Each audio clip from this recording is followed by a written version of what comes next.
അസ്സലാമു അലൈക്കും. ഇന്ന് എൻ്റെ രണ്ടാമത്തെ മക്കളുടെ ആദത്തിൻ്റെയും അയാൻ്റെയും ട്വിൻസാണല്ലോ. അവരുടെ സെക്കൻഡ് ബർത്ത്ഡേ ആണ്.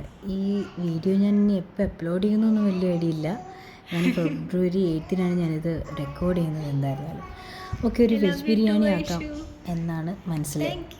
അതിന് വേണ്ടിയിട്ട് നമുക്കൊരു 7-8 പച്ചമുളക് എടുക്കണം. പിന്നെ ഒരു അല്ലി, വെളുത്തുള്ളിയുടെ അല്ലി എന്ന് പറയുമ്പോൾ വലിയ വെളുത്തുള്ളിയാണ് ഞാൻ എടുത്തിരിക്കുന്നത്.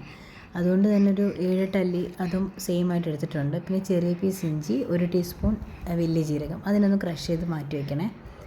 എന്നിട്ട് നമുക്ക് ഗ്രേവിക്കായിട്ട് 2 ടേബിൾ സ്പൂൺ നെയ്യ് ഒഴിച്ചിട്ട് അതിൽ നമ്മുടെ സ്പൈസസൊക്കെ കുഞ്ഞു ജീരകം, കറുവാപ്പട്ട, ഗ്രാമ്പൂ, ബേ ലീഫൊക്കെ ഒന്ന് റോസ്റ്റ് ചെയ്തെടുത്തതിന് ശേഷം 2 സവോള നമ്മൾ വഴറ്റാനായിട്ട് ഇട്ട് കൊടുക്കണം. ഇച്ചിരി ഉപ്പുകൂടി ഇട്ടിട്ട് അത് നല്ല രീതിക്ക് നമുക്ക് വഴറ്റിയെടുക്കണമെന്ന് പറയുമ്പോൾ നമ്മൾ കറിക്കൊക്കെ ആക്കും പോലെ ഭയങ്കര ബ്രൗൺ കളറിൽ അത്രയും ഒത്തിരി അങ്ങ് മൂത്ത് അങ്ങ് പോകണ്ട. ഒരു സ്ലൈറ്റായിട്ട് നല്ല രീതിയിൽ കുക്കാവുകയും വേണം. അതിൻ്റെ കളർ ഒന്ന് ജസ്റ്റ് ഒന്ന് ചേഞ്ച് ചെയ്ത് കംപ്ലീറ്റ്ലി ഒന്ന് വാടി വന്നാൽ മതി. അതായത് ഒരു ഡാർക്ക് റോസ് കളറിൽ ഈ ഒരു കളറിൽ നമുക്ക് കിട്ടണം സവോള. ഇതിലോട്ട് നമുക്ക് നേരത്തെ നമ്മൾ ക്രഷ് ചെയ്ത് മാറ്റി വെച്ചിരുന്ന ഇഞ്ചി, വെളുത്തുള്ളി, പച്ചമുളകിൻ്റെ ആ ഒരു പേസ്റ്റില്ലേ, അത് നമുക്ക് ഇതിലോട്ടൊന്ന് ആഡ് ചെയ്ത് കൊടുക്കാം. എന്നിട്ട് അതും ആ പച്ചപ്പ് മാറുന്നത് വരെ ഒന്ന് കുക്ക് ചെയ്തെടുക്കുക. അതിനുശേഷം നമുക്ക് ഗരം മസാല ഒരു 1/4 ടീസ്പൂൺ, ഒരു 1-1.5 സ്പൂൺ നമുക്ക് മുളക് പൊടി, പിന്നെ ഒരു 1/4 ടീസ്പൂൺ മഞ്ഞൾപ്പൊടി, ഇത്രയും മതി. നമുക്ക് പൊടികളായിട്ട് വേറൊന്നും നമ്മൾ ചേർക്കുന്നില്ല. നന്നായിട്ട് അതിൻ്റെ ഇതൊക്കെ മാറുന്നത് വരെ, പച്ചപ്പ് മാറുന്നത് വരെ വഴറ്റിയെടുത്തതിന് ശേഷം ഞാൻ 2 കപ്പ് തൈര് ഞാനിവിടെ എടുക്കുന്നുണ്ട്.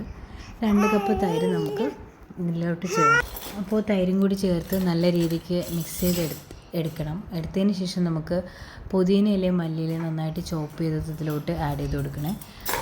ഞാനിത് എന്താ കാണിക്കുന്നതെന്ന് വെച്ചാൽ, നമ്മുടെ എല്ലാവരുടെയും വീട്ടിൽ മിക്കവാറും നമ്മൾ പുതിനയും മല്ലിയിലയൊക്കെ മേടിച്ചിട്ട് മിക്കവാറും അത് ചീത്തായി പോകലാണ് പതിവ്. ഫ്രിഡ്ജിൽ എത്ര നന്നായിട്ട് സൂക്ഷിച്ചാലും അത് ചീത്തായി പോകും. ഞാനിത് ആമസോണിൽ നിന്ന് മേടിച്ചൊരു ഹെർബ് സേവറാണ്.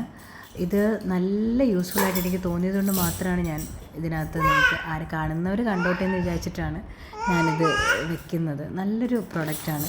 നമുക്ക് ആമസോണിൽ നോക്കിയാൽ കിട്ടും. ഇത് ഭയങ്കര ഹെൽപ്ഫുള്ളാണ്. എനിക്കിതിപ്പോൾ ഒരാഴ്ച കൂടുതലായി കേട്ടോ ഞാനിത് വച്ചിരിക്കാൻ തുടങ്ങിയിട്ട്.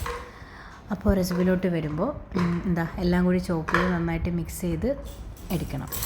ഇതിൽ എന്തൊക്കെ വെജിറ്റബിൾസാണ് ഞാൻ ചേർത്ത് കൊടുക്കുന്നതെന്ന് വെച്ചാൽ, സോയാ ചങ്ക്സ് നിർബന്ധമായിട്ടും വേണം. അത് ഞാനൊരു 1 മണിക്കൂറോളം വെള്ളത്തിൽ കുതിർത്ത് വെച്ചതിന് ശേഷം കംപ്ലീറ്റ്ലി വെള്ളം മാറ്റി പിഴിഞ്ഞ് എടുത്ത് വെച്ചിരിക്കുന്നതാണ്.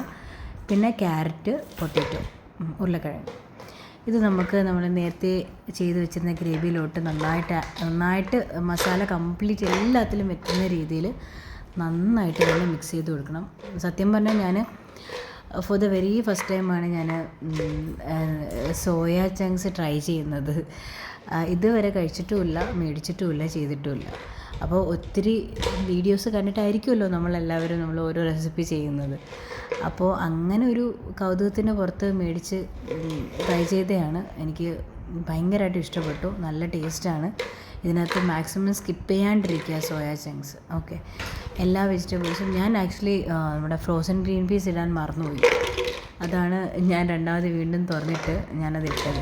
ഗ്രീൻ പീസ് നിങ്ങളുടെ കയ്യിൽ ഫ്രോസൺ ഇല്ലയെന്നുണ്ടെങ്കിൽ തലേ ദിവസമേ കുതിർത്ത് വെച്ചിരിക്കുന്നത് എടുത്ത് ചേർക്കാം. മോളുടെ കരച്ചിൽ തുടങ്ങി. അപ്പോൾ നന്നായിട്ട് വഴറ്റി അടച്ചു വെച്ച് കുക്ക് ചെയ്യണേ. ഒരു 5-10 മിനിറ്റ് അടച്ചു വെച്ച് കുക്ക് ചെയ്തതിന് ശേഷം നമുക്ക് തുറന്നിട്ട് നമ്മുടെ അരി അതിലോട്ട് ഇട്ട് കൊടുക്കാം. ബസ്മതി റൈസാണ് ഞാൻ യൂസ് ചെയ്തിരിക്കുന്നത്. പിന്നെ നെയ്യ്, മല്ലിയില, പുതിനയില ചോപ്പ് ചെയ്തത് ഇതിട്ടതിന് ശേഷം 2 ലെയർ റിപ്പീറ്റ് ചെയ്ത് കൊടുക്കുക. നമ്മൾ ബിരിയാണിക്ക് ചെയ്യുന്നത് പോലെ അടച്ചു വെച്ചതിന് ശേഷം പിന്നെ ഒരു 5 മിനിറ്റ് കഴിഞ്ഞതിന് ശേഷം ഒന്ന് എടുത്തിട്ട് കംപ്ലീറ്റ്ലി ഒന്ന് മിക്സ് ചെയ്ത് കഴിച്ചു നോക്കുമ്പോൾ നല്ല ടേസ്റ്റി ആയിട്ടുള്ളൊരു വെജ് ബിരിയാണി കഴിക്കാൻ പറ്റും. ട്രൈ ചെയ്യേ.